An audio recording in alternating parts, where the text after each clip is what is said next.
ভালো চাল বিক্রি করে দিয়ে পোকা ধরা চাল খাওয়ানো হচ্ছে শিশুদের, এমনটাই অভিযোগ নদিয়ার এক অঙ্গনওয়াড়ি কেন্দ্রে। আর এই অভিযোগকে সামনে রেখে সেখানে শিশুদের অভিভাবক এবং স্থানীয়রা তারা বিক্ষোভ দেখাতে থাকেন। অভিযোগটা মূলত এই অঙ্গনওয়াড়ি কেন্দ্রের শিক্ষিকার বিরুদ্ধে।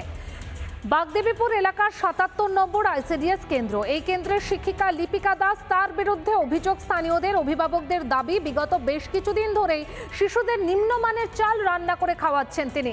কেউ অভিযোগ জানাতে গেলে দুর্ব্যবহার করেন বলে অভিযোগ।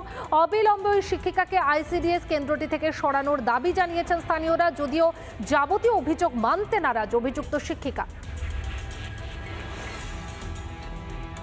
আমরা তো মাঝে মধ্যে হয়, কিন্তু দেখছি এখন আমরা তো দেখি না রান্না করে তারা।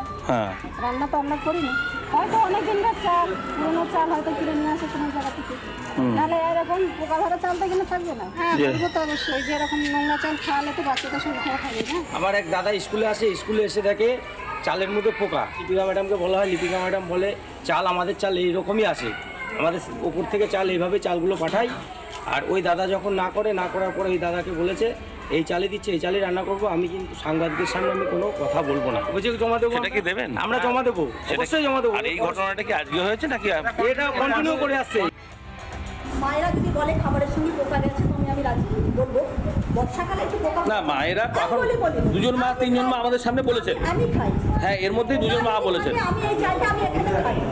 আমার সুপারভাইজার দিদিয়েছে এখানে খাই, নিশ্চয়ই পোকা চাল দিদি খাবে না, আমি খাবো না। আমি তখন মনে করবো মানে চালটা কি ফ্রেশ আছে মনে করছেন আপনি? ফ্রেশ থাকে, বর্ষার জন্য এখন একটু পোকা হয়েছে, আমরা সেটাকে রোদ্রে দিয়ে ঝেড়ে ধুয়ে রান্না করি। তাহলে সেটা পাশের সেন্টারটা এরকম ভাবে চালটা কিনলো, চাল এসেছে, আমারটা 3 মাস আগে এসেছে। এটা হচ্ছে দীর্ঘদিন ধরে এই শিশুদের পচা চাল খাওয়ানো হচ্ছে। যে শিক্ষিকা আছে ইনি হচ্ছে তৃণমূল দলের প্রভাবশালী নেত্রী, উনি হচ্ছে প্রভাব কাটিয়ে এবং যে সমস্ত ছাত্রছাত্রীর গার্জিয়ানরা আছে তাদেরকে দমিয়ে রাখতো। কিন্তু আজকে সেটা হচ্ছে প্রকাশ্যে আসাতে হচ্ছে সবাই জেনে ফেলেছে যে এই ধরনের চাল উনি